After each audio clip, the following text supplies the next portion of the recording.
Nós recebemos com muita alegria aqui nos estúdios da Capital FM o presidente do Instituto Brasileiro de Direito Administrativo, Dr. Fabrício Mota. Ele vem falar sobre um seminário, um congresso de direito administrativo que vai acontecer em Cuiabá entre os dias 25, também conhecido como hoje, né? E 27. Mais de 70 especialistas estarão reunidos nesse congresso.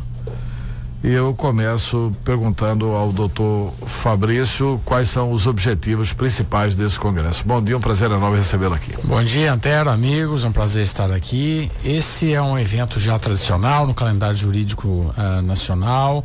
A cada ano é realizado em uma cidade diferente, um estado diferente da federação, e visa discutir justamente os desafios da administração pública. Nesse ano, sobretudo, em que nós iniciamos um movimento político-administrativo por reformas variadas que impactam a administração e a vida do cidadão, nós estamos trazendo esses grandes temas para discussão. Então, uma discussão voltada não só para o público acadêmico, mas técnico e profissional, que impactam diretamente a vida do cidadão, usuário de serviços públicos, como a gente sabe, que tanto precisa da administração pública. O jornalista Mauro Camargo participa conosco da entrevista. Bom dia, doutor Mota. Eu gostaria de saber o seguinte: direito administrativo é uma coisa interessantíssima e a administração pública é um grande desafio. E dentro desse desafio está o combate à corrupção. Como é que o Instituto, os advogados que lidam com o direito administrativo, veem a questão do combate à corrupção, do ponto de vista da legislação atual? Por exemplo, a lei de licitações. A gente sabe que ao mesmo tempo que ela tem o objetivo de conter exageros, ela também trava um pouco a gestão pública. Como é que é a visão? Dá para modernizar isso? Bom, essa é uma grande pergunta, esse é realmente um grande desafio, né? Não somente continuar o combate à corrupção, como dar os próximos passos e ter presente essa noção de que não é suficiente só o combate à corrupção se nós não imprimirmos também eficiência na administração pública.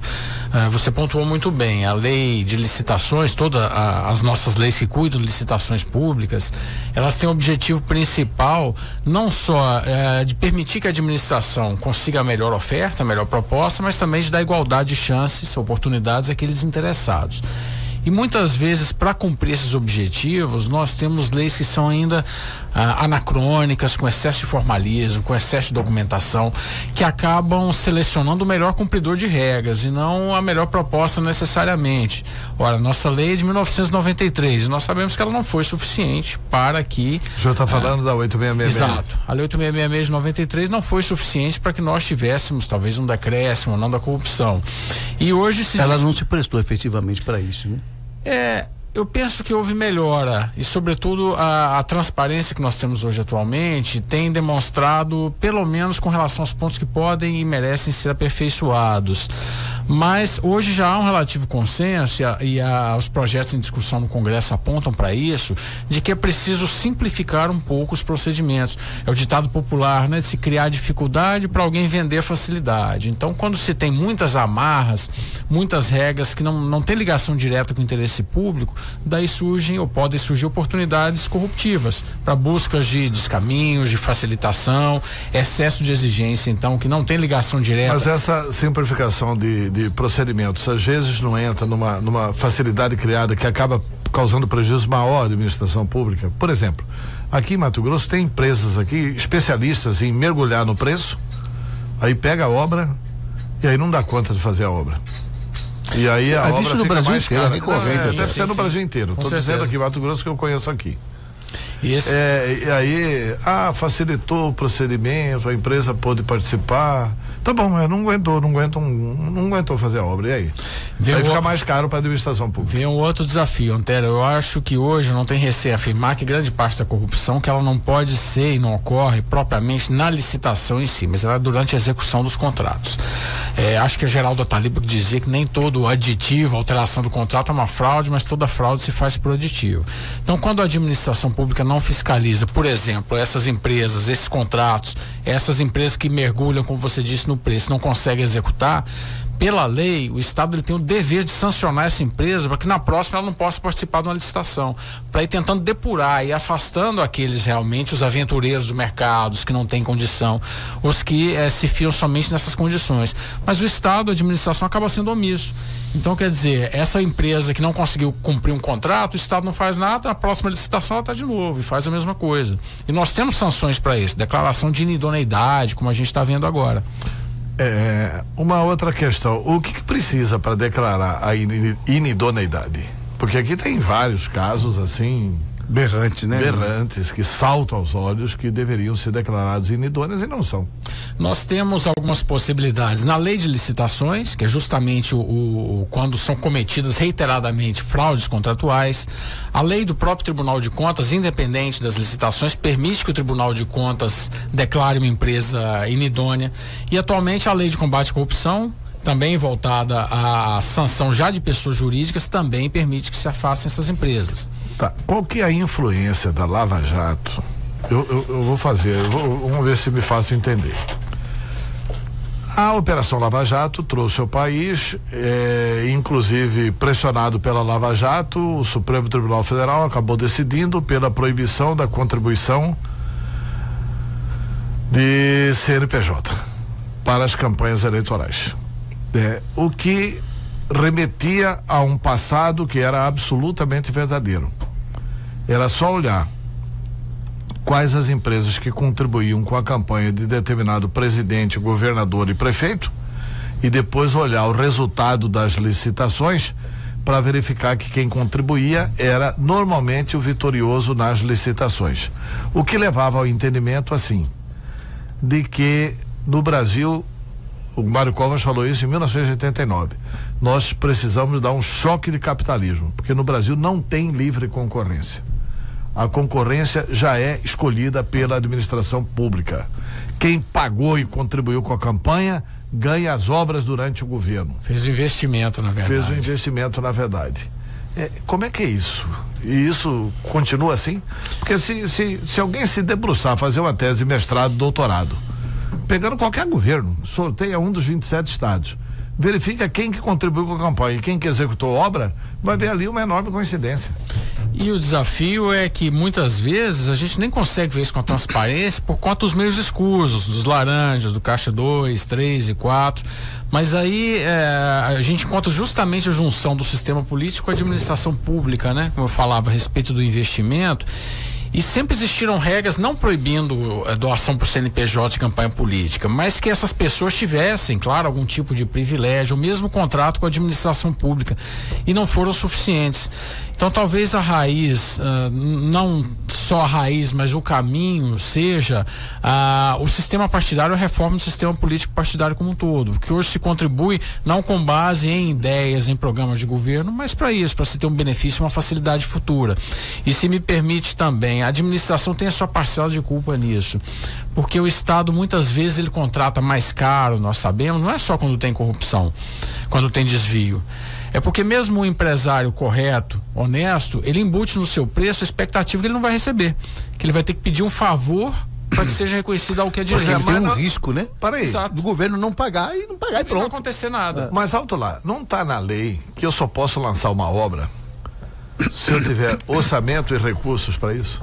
Exatamente. Como é que é? Onde é que está o risco? O cidadão só pode lançar a obra se ele tiver orçamento e recursos para a obra. Aí lança a obra e para a obra por falta de recursos. E não paga. Exato. E é o que acontece em toda a gestão. Tá bom, mas como resolver isso? Isso vai ser debatido no seminário? Como resolver isso? Também a lei exige a indicação dos recursos orçamentários, que muitas vezes, na verdade, são só as autorizações e não se transformam propriamente em dinheiro, em recursos. E a gente sabe que, sobretudo antes do ano 2000, da Lei de Responsabilidade Fiscal, o orçamento era mais do que hoje uma peça de ficção. Pega um orçamento de qualquer prefeitura e comparam todos iguais. Você vê sempre lá no orçamento da prefeitura a ponte sobre o Rio Preto, Rio dos Bois, um município que não passa rio nenhum. O mesmo contador que dava assessoria para o município fazia os orçamentos, copia e cola, todos iguais, sem qualquer conexão com a realidade. E isso permite situações como essa que nós estamos falando. Quer dizer, que se tem um orçamento fictício, que daria ensejo a uma obra fictícia que só tem o seu início. Outro problema que a gente também sabe, né, que muitas operações da Polícia Federal mostraram que as verbas parlamentares acabavam só sendo as emendas só sendo efetivamente concretizadas para determinados vencedores de licitação. Então se chega lá o dono de uma empresa dizendo, se eu ganhar a licitação eu garanto emenda orçamentária para essa verba, para essa ou aquele projeto. Então acaba que o sistema político como um todo tem essa conexão, é difícil que se separar todas essas vicissitudes. O desafio hoje de discussões como essa que nós travamos no Congresso é como tentar ao mesmo tempo ter essas garantias por parte da sociedade.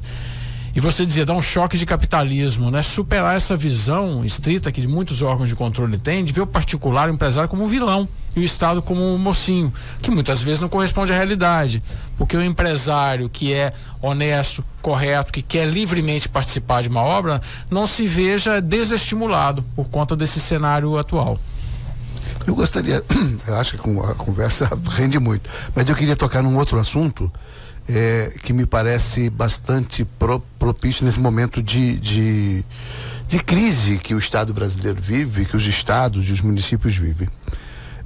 Uma situação recorrente toda vez que tem uma crise econômica, que se verifica muito rapidamente, é a questão da folha de pagamento dos servidores. Quase sempre são responsáveis por uma situação de insustentabilidade econômica do Estado. E com a legislação, com a estabilidade, o concurso público, a estabilidade, etc., cria uma série de amarras. E o Estado não consegue, como na iniciativa privada, numa situação como essa que está se vivendo hoje, a iniciativa privada deu crise, reduz seus quadros, diminui a produção, faz, enfim, ele tem recursos rápidos que podem, a médio prazo, permitir que ela se sustente no mercado. O Estado não. O Estado tem que conviver com atraso de folha, com o risco de atraso, etc., sem poder tomar decisões mais rápidas. O direito administrativo tem uma visão, surge uma visão nova sobre isso, ou continua se discutindo a questão, olha, não, o executivo não pode demitir, a estabilidade deve ser mantida? Como que é? Tem algum tipo de discussão nesse sentido? Sim, esse também é outro tema nuclear, né, atual e polêmico. O Congresso está discutindo agora a lei da avaliação de desempenho dos servidores públicos, né, já aprovada no Senado, se não me engano, justamente com vistas a, vamos dizer, de certo modo, afetar a estabilidade do servidor acabar público. Com a estabilidade, né? Vamos traduzindo tranquilamente para... Eu tenho uma visão seguinte, quanto à estabilidade. Mas tem que ter critérios, claro. O que eu não acho certo, até desculpa dar uma opinião aqui, eu não acho certo é o Estado ficar refém. O Congresso numa situação... está querendo acabar com a estabilidade do emprego, é só isso. A Constituição ela fala que está condicionada à avaliação de desempenho, né?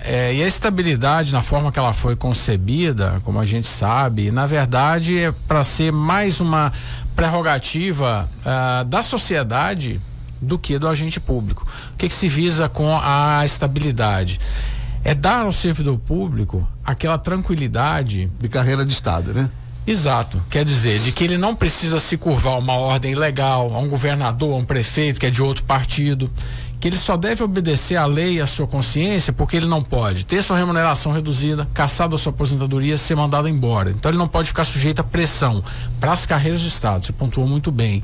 Imagine o que aconteceria, por exemplo, com um juiz como Sérgio Moro, fazendo o que vem sendo feito, se não tivesse as garantias que os juízes têm. Alguém poderia mandar para algum outro lugar, perder o cargo, enfim.